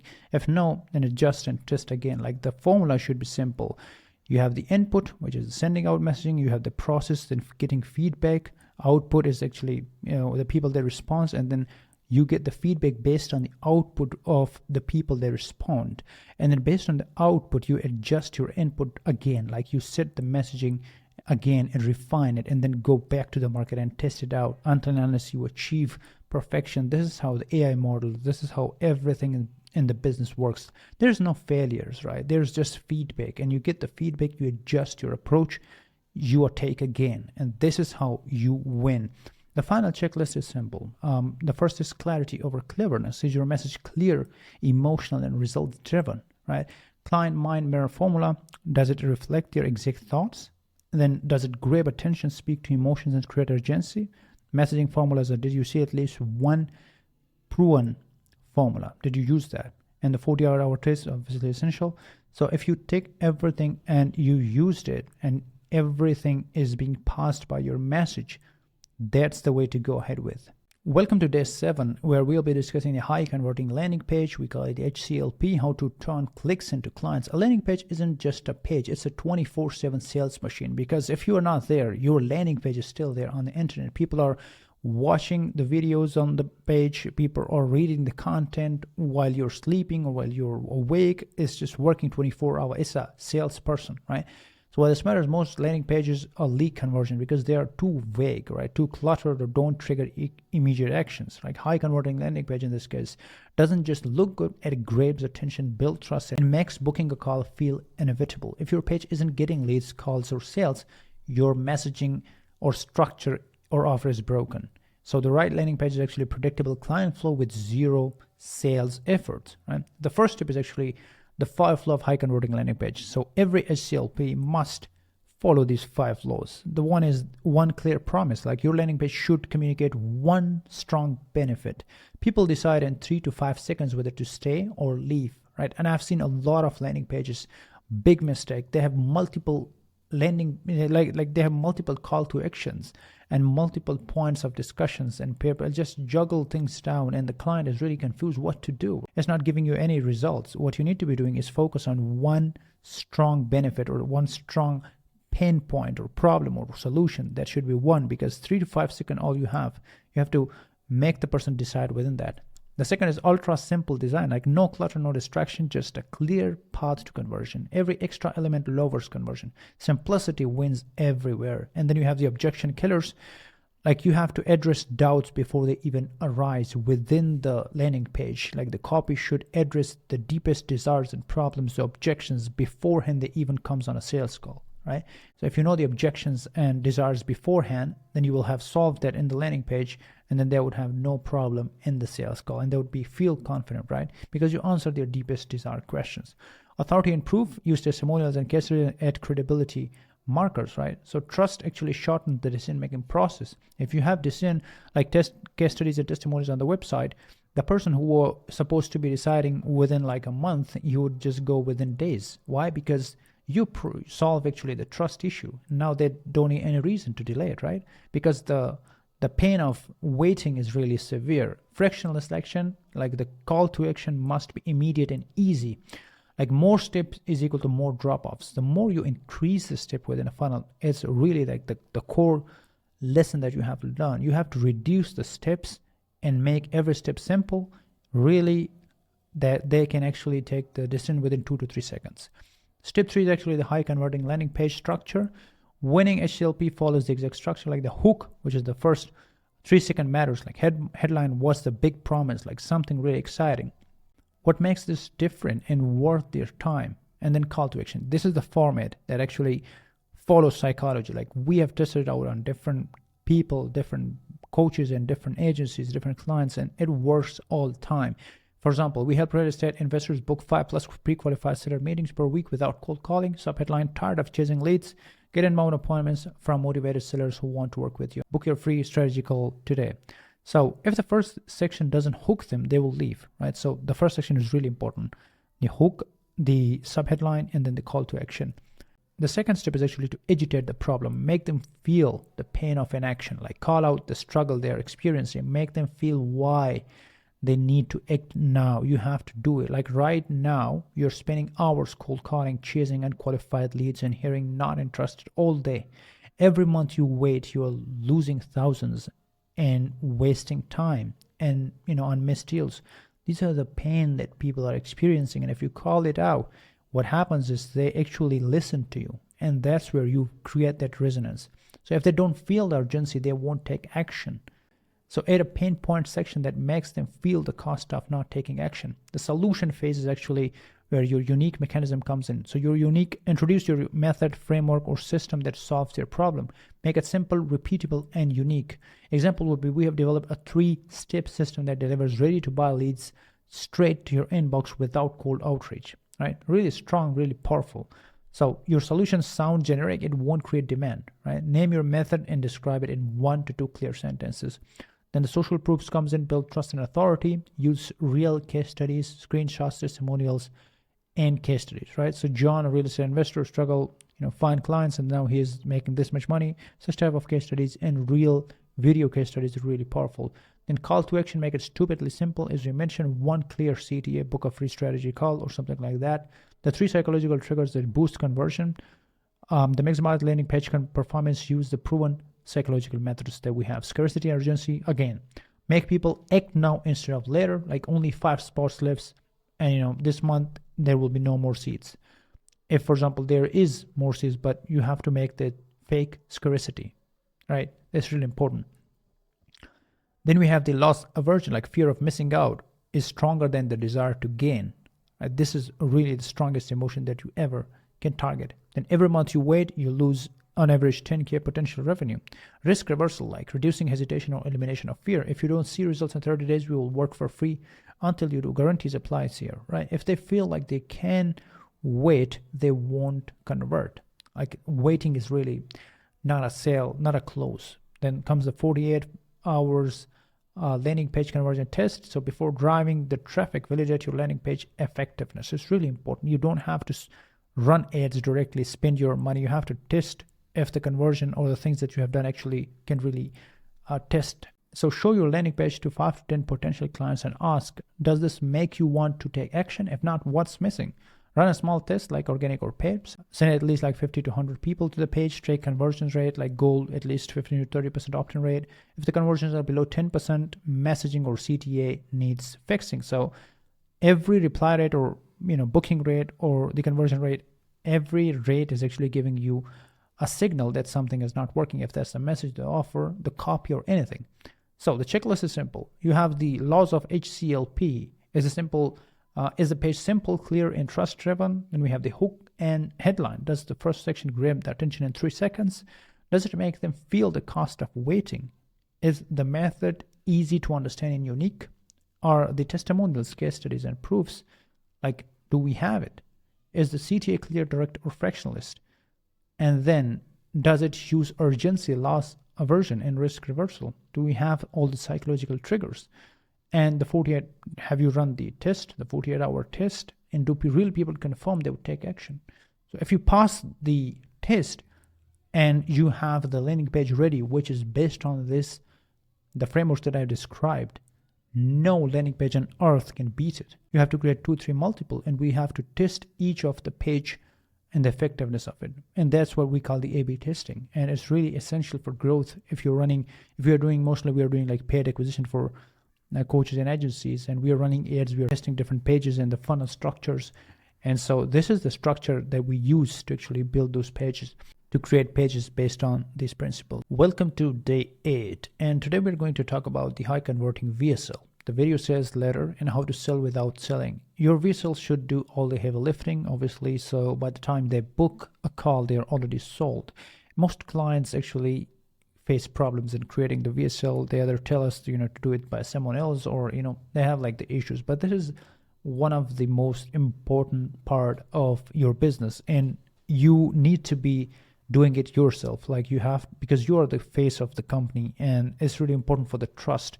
If you're not doing it yourself, then you're not establishing that trust that the client needs, right? Because they want to see you talking, they want to see you explaining the offers, the things, and that's what they want to feel connected with the person who have the agency or the coaching business. And so why this matter is a bad VSL is like no sales, right? A high converting VSL is like, again, 24/7 automated salesperson, sales machine. If people watch your VSL but don't take action, it means your script or the way you structure it isn't actually working. Or a properly structured VSL removes the objection, builds desire, and make booking a call feel like the only logical next step. And so here are the steps to actually create it. The 5 laws of high converting VSL, really important. You need to hook hard in the first 5 seconds. Like the first few seconds must grab the audience immediately. And why it works, because people decide within 5 seconds whether to keep watching or just leave. And so speak their pain, not your offer. Like open with what they're struggling with, not what you sell, right? And so if they don't feel the problem, they won't care about the solution, because the thing is like no one is interested in you, or no one is interested in your offer. They just want to see how you can solve their problem, right? That's the reality. And so the aha moment paradigm shift, make them realize they have been thinking about the problem the wrong way. This breaks old beliefs and makes them see you as the answer, right? So the paradigm shift is really essential. Then show, don't tell. Use examples, case studies, and visuals to prove your claims. Trust is built through proof, not just words. One clear CTA is really important. The VSL should end with one simple call to action. Like too many call to actions, too many choices is no action. So the rule is, if your VSL isn't structured to hook, educate, and drive action, it will flop. And so before writing your VSL, commit to following these 5 laws. The second step is high converting VSL is this hook strategy. The high converting VSL follow this structure. The first is the hook, right? The 5 second we mentioned, bold statement or pain trigger, right? Instantly it's grab the attention. Then we have the objection reversal, the aha moment. Make them realize why their current approach is failing. Shift their belief system so they are open to new solutions. Once you dismantle the existing beliefs, they are now open to new solutions, because now they don't believe in the previous belief. Now they have to back it up with something really strong belief, and you are going to provide that. And then you have proof and process. Show why your method works, like case studies, visuals. Build trust and remove doubts. Strong CTA, exactly tell them what to do. Step 3 is actually the VSL script blueprint. fill in the blanks. Hook, like grab attention instantly. Your first line must start. Like if you're struggling with pain points, it's not your fault. Here's why. Like you write the example. Then we have the objection reversal, the aha moment. Like now flip the beliefs and make them realize they have been approaching the problem the wrong way. You write the script, that's the formula, right? Most like niche people think the wrong approach is the answer, but the truth is new approach. Like you put in the values, these are the frameworks that actually just kills it, right? And third is actually the process and the proof. So why this work is like, show why your method is different and proven, right? The formula is we have developed a system actually called the unique method. Like you name your system, which works by like simple breakdown, right? You give the example, like that's why we created the inbound authority system, a 3-step process that attract high ticket clients, lead on autopilot using LinkedIn emails, so you never have to chase prospects. And the rule is if your system sounds generic, it won't stick in their mind, right? The fourth is strong CTA. Tell them what to do next. Like don't just ask them to book or like make them feel like they would be stupid to wait, right? So if you're serious about the desired outcome, here's what to do next. Like, clearly explain everything. The rule is if your CTA is vague or persuasive, they won't take action. So step 4 is actually the psychological triggers that maximize VSL conversions. The future pacing step is really important. Help them visualize the transformed future, right? You're actually working with them to see their future, how it will look like. You go into the details, right? Imagine waking up to a calendar every morning full of book holds, pre-qualified leads, right? Loss aversion, fear of missing out is stronger than the desire to gain. We've discussed it. Every day you wait, you're losing high-ticket clients to competition, or without the system. And risk reversal, remove hesitation and fear of loss. If you don't see results, we will work for free unless we do. And so then we have the step 5, which is obviously the 48-hour validation test. You go to the market, share your VSL within a 5 to 10 ideal prospect. Ask them, like, does this make you want to take action? If not, what's missing? Run a small test, like send at least 50 to 100 people, track conversion, like 10 to 30% booking rate, or at least above 10 is really normal. If conversion is below 10%, you have to fix it. If your VSL isn't getting booked calls, something is broken. The final checklist is simple. You have to apply the HOPE strategy, like does it follow hook, objection, reversal, proof, or strong CTA? If not, then that's like really bad. And then you have the hook strength, like is the first line impossible to ignore? Like does it make them rethink your approach?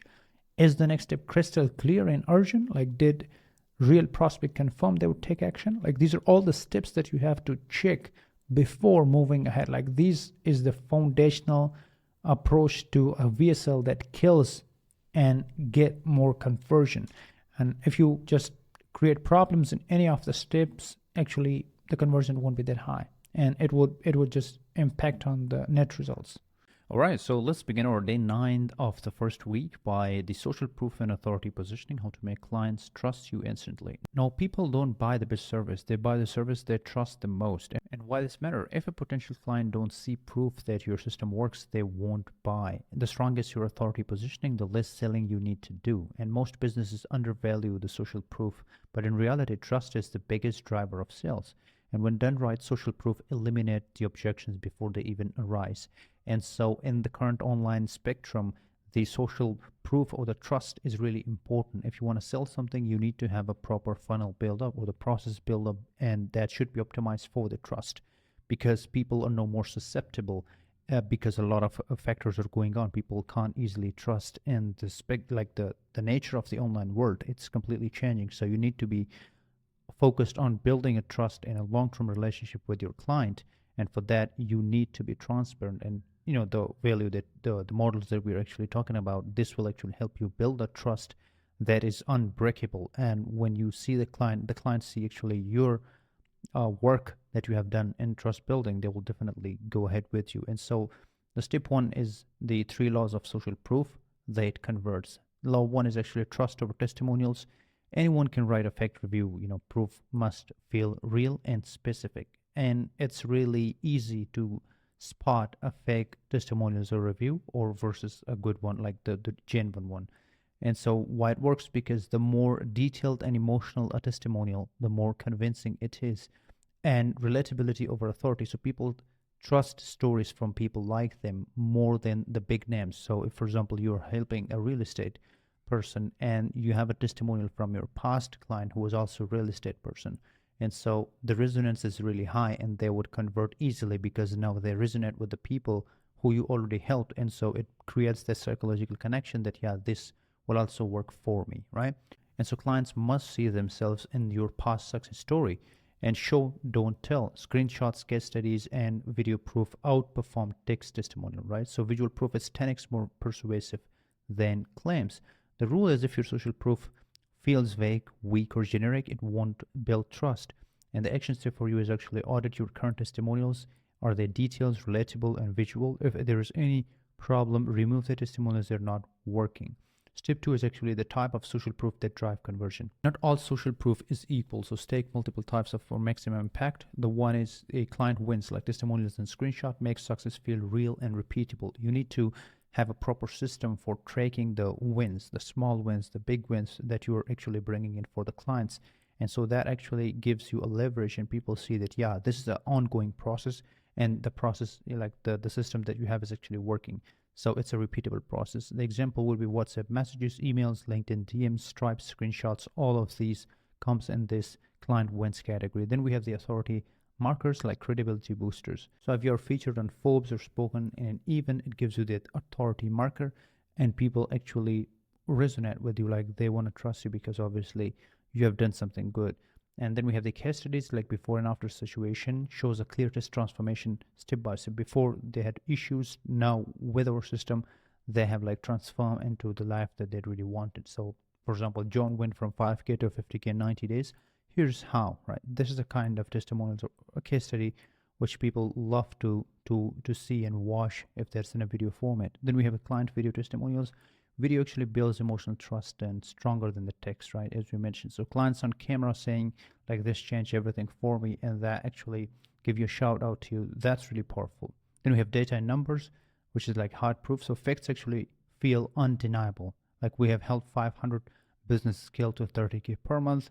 That's really a strong position and authority. It gives you the trust that it's unbeatable. So if you only have text testimonial, you need stronger proof. And so collect at least 3 different type of social proofs. So what you need to be doing is, this is like the key fundamental part, because currently if you don't have the trust, you can't run a scalable business, right? And so the key here is you need to start focusing on building the trust and so if you have a text testimonial, you have to convert it into video testimonials, find out ways, apply this framework, and start getting testimonials. Now, the step 3 is the perfect testimonial formula. A strong testimonial actually follow the REB formula. So step 1 is the relatable problem. What are problem they're facing before working with you? Like before this, I was struggling to get leads consistently. Second is action taken. Like what did they try before? Like what was different about this system? So if they've tried certain actions, most of the people in that niche would have tried those things, like, cold messages or running ads and all of those things. So if they've tried, and people would definitely relate to it. Like I've tried ads and outreach, but nothing actually stuck until I used the same system that you're actually offering. And then we have the powerful results, like what results did they achieve? Within 60 days, I booked 20 plus calls and closed 40K in sales. And then we have the emotional impact, like how did this change their life balance, right? Life or business actually. So no, I don't stress out about client acquisition. I just focus on growth. I have freedom and that emotional level of achievement that they have achieved due to your system. So this is a kind of a testimonial or case study format that you would be using, right?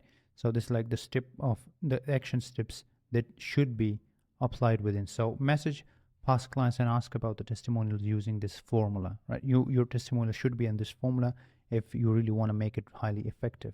So step 4 is actually the authority positioning blueprint. So if you feel like you're chasing clients, it's because you lack authority and positioning. And why it's matter? Because in authority, the people comes to you, and if you don't have an authority or trust, then you will have to chase clients. The one is borrowed authority, like associate with well-known brand people, or even like featured in Forbes, partnerships, podcast interview. This gives you a quick spike in your authority because you have associated yourself with an already established authority, right?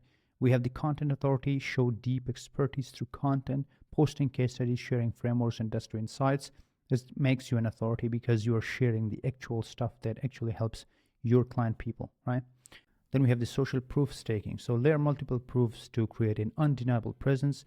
Case studies plus testimonials plus media features in on one page. And so if a client don't see you as an authority, they won't pay you premium prices. Identify 1 to 2 authority levers you can start implementing today. So now step 5 is actually where to place social proof for maximum conversion. So social proof only works if people actually see it. So you can place it on landing pages, website, which will actually convert the cold traffic. Then you have the sales and VSL. In the VSL that you build, you'll have to show the case studies in there, right? How you transformed and explain that. And then we have the LinkedIn and social media, like creates authority before they even GM you, right? Email sequences, you can also place it there. We have the sales calls, you can share the screenshots to the person. And if your sales asset don't contain proof, you're making selling really harder. So at least 3 social proof on the website is really important. Then we have the 48-hour authority validation test. So before scaling, test if your authority position is strong. So step 1 is post 1 client win or testimonials on LinkedIn, then track the engagement and inbound messages. If no one is engaging, your proof isn't that good because you're not getting any response from the market. And if the client don't trust you before the call, your proof isn't working. So run this 48-hour test and let's see how the proof is working. Checklist. So is your proof detailed, relatable, and visual? These 3 factors are really important. Do you have at least 3 different proof types? Are the testimonial structured for maximum impact? Do you have a board authority, content authority, or proof staking? And is your proof placed on your landing page, social media, and calls? It needs to be on all of that. And did real prospect engage with your proof? You have to go through this checklist to actually find out if the proof is actually working or not. Welcome to Day 10. Today we're going to talk about the financial system and how to manage cash flow, profits, and scaling without chaos. Now, it's the most important part of this week because most of the people focus so much on client acquisition and they get clients, they forget about the financial system and how to scale finances, and that's where they get stuck. They don't know how to allocate capital to certain things.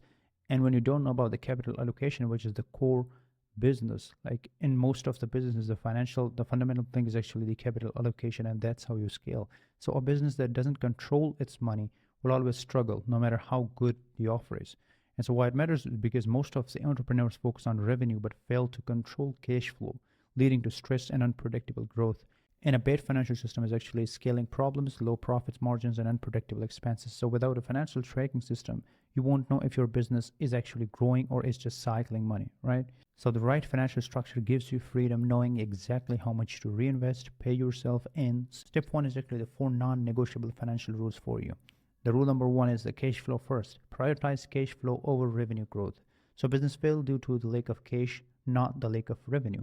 People just have the so much long systems, they reinvest the capital back and they don't know what to track, and so they don't have the cash, because cash is actually what you would need for the sustainability of your business, right? And so if you're not tracking that, if you don't have a system and you don't track the cash, if you have the reserves, if you have the growth profits, if you have the running operational capital, if you don't track that, you won't survive, and you will just lose profits every time you run and want to scale. So profit before scale.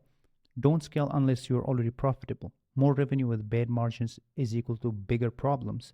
And so fixed percentage for reinvestment, allocate a fixed percentage of revenue to reinvest, so which prevents overhiring and overspending, right? The 4th is pay yourself first. So owners should take profits before reinvesting in growth. And this is really important. You need to pay yourself first because that's what you're doing the business for, right? If you're not making money, your business isn't working. Rule is, if you are just making money but not managing it, you're running blind. And so audit your finances. Are you following these 4 principles? If not, then you have to start following it from today. The 5-part business financial systems, the profit framework, we call it.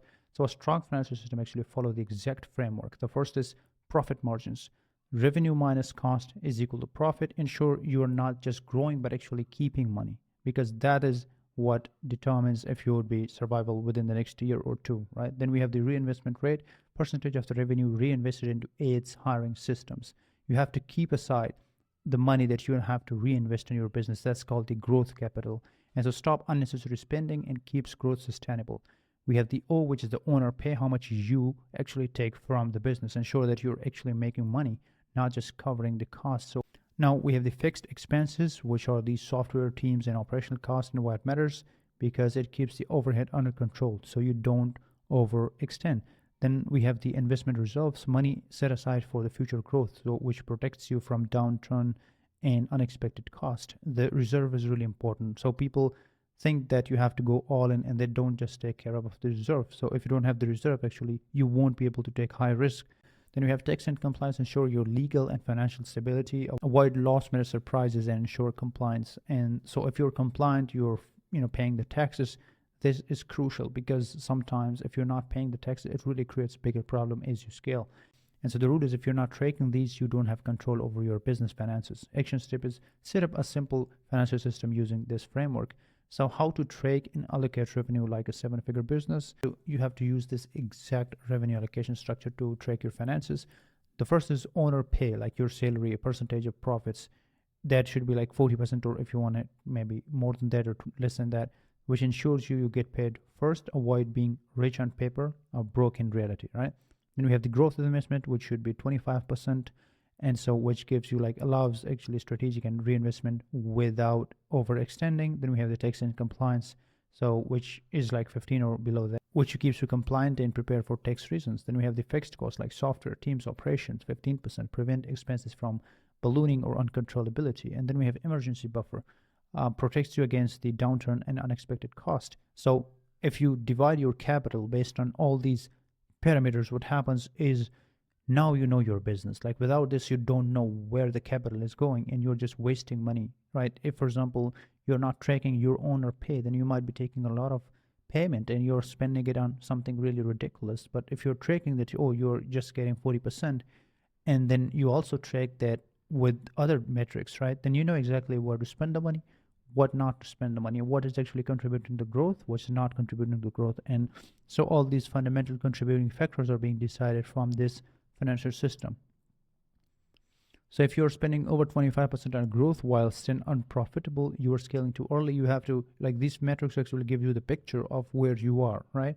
So calculate where your money is going and adjust your allocation. Step 4 is the monthly financial review, what you must track.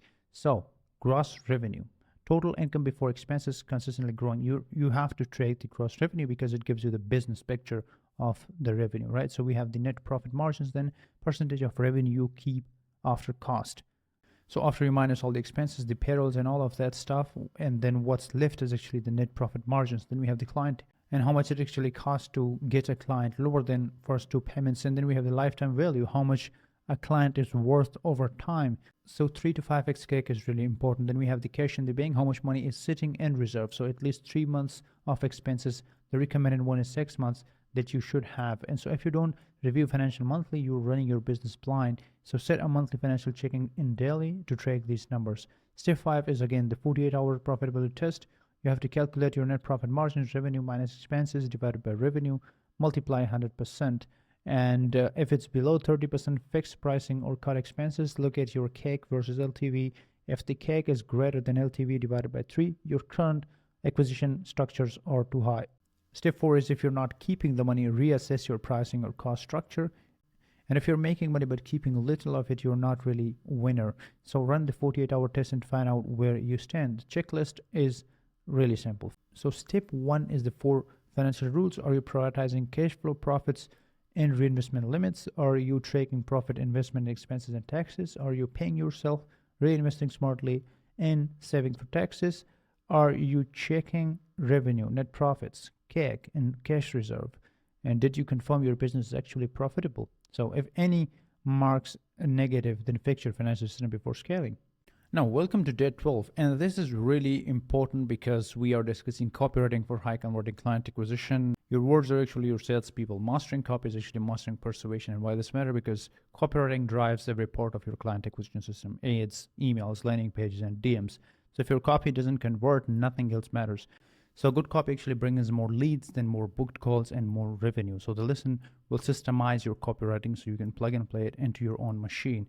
So step 1 is actually the 3 core laws of conversion copywriting. The first one is clarity over creativity. Simple, direct words convert better than fancy language. So confused prospects don't buy. You don't have to use strong words or mature vocabulary. You just have to use simple words that even a 6th grade person can understand.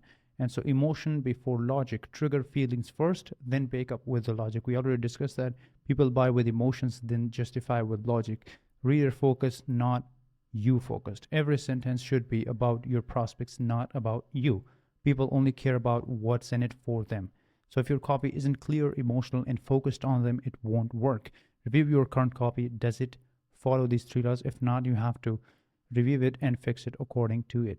Step 2 is the high converting copy formula. And what are the stages? Actually, the first one is attention. Like, hook them immediately with a bold statement. So if you're struggling to book sales calls, it's not your fault, right? The attention is really the key. This is where 50% of the copy is determined if people want to go to read it or not. And then we have the objection handling. Address their doubts before they think about them. So most agencies try ads or content, but they still don't get results. Like, these are the problems that you understand, right? And so when you hook them and you already have done the research on their objections or the pains and the things that they actually are experiencing, then you are actually talking to them before they even think about it. And then we have the response trigger. So push them to take immediate action. DM me growth, and I'll send over a strategy breakdown, which is like a lead magnet approach. So these are the 3 main things that should be included in every copy, like your post or your landing page or the emails that you're writing or the ads that you have. Everything needs to have these 3 main goals, and then you can also apply sub sections to it, and obviously we'll discuss that, but these are the fundamental steps that you need to be doing. So if your copy doesn't grab attention, kill objections and trigger action, it's really weak. So use the AOR for your next ad, email, or post. This is the framework that really kills it. The step 3, we have the writing copy for each client acquisition channel. So for Instagram, we have the objection to actually get a conversation in DMs, right? So framework will be call out their pain points, and then agitation, like describe why their current solution isn't working. Solution would be offer a free call or resource to actually solve that one single problem. Example would be most niche actually waste hours posting content or running ads, but still don't get clients. So we build a system that deliver high ticket clients on autopilot, no cold outreach, DMA clients, and I'll send it over. Like this simplest format of the copy that you can actually write. And what it's doing is actually targeting the pain points, is also placing the solution, and it's also giving them the call to action to actually DM the word clients, and you will send it over to them. And then we have the cold email copy. Instantly you can use a sequence of booking calls, and obviously we'll discuss that in the machine setup. But then we have obviously you're trying to get leads or replies with this copy. You have the subject line, which is the most important thing, like quick question about your growth or other examples. There we have a lot of subject line tests that we will also get access to that you can use right away, right?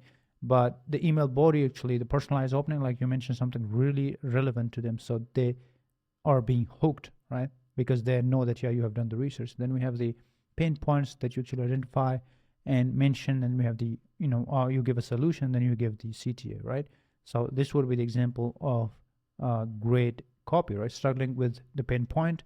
Hey, first name, I saw you are in the industry and wanted to ask, are you actually still relying on any outdated method they're using? And so we have built a system that helps like their niche book like 5 to 10 sales calls every week without cold outreach or ads. And so would love to share how it works up for a quick chat and then your name. So if your email doesn't look like a natural conversation, it will actually get ignored. So it doesn't need to be generic, right? The 3 is actually LinkedIn outreach messages. You can use the same framework for LinkedIn and you will get access to that. And then we have the high converting landing page copy for the landing page too. So you need to be following a consistent pattern of copy over for all the platforms and all the emails and the LinkedIn and the Instagram and all these channels. And the CTA is really essentially you have to keep that really simple. Then we have the 48-hour test. You have to post a LinkedIn or Instagram style ad style post using one of the frameworks that we discussed. And then you have a send a cold email or LinkedIn message to track replies, analyze the responses. If they're high engagement, you have to scale that copy. If there's no responses, you have to adjust and rewrite the copy to actually make it even more killer, and so you test it. If your copy is not getting engagement or replies, you have to rewrite it and test it again and start the 48-hour test right now. So the checklist is copy laws. Is it clear, emotional, and client focused? And does it grab attention, remove objection, and trigger action? Are your ads, emails, DMs, and landing pages optimized? Have you tested and refined based on the real data? If any marks negative, you have to fix it before scaling. Welcome to day 13 of the week 1, and here we are discussing about the assembly, like turning knowledge into a 30K per month growth system. We have learned about the fundamental stuff, right? Now it's time to actually bring it into the execution phase. So knowing is actually useless without execution, and now we assemble everything into a system that prints results. And why this matter? Because you now have all the pieces of a 30K per month plus business, but execution is what turns knowledge into money. So most people learn but never assemble a working system, which is why they stay stuck. This lesson actually gives you a step-by-step roadmap to put everything together and create a predictable scalable system. So step one is the 7-part business execution plan. We call it the growth plan. What happens is you get your niche locked in, like finalize your validated the niche. We have covered it in lesson 1 and 2. Ensure you're not selling to the wrong market.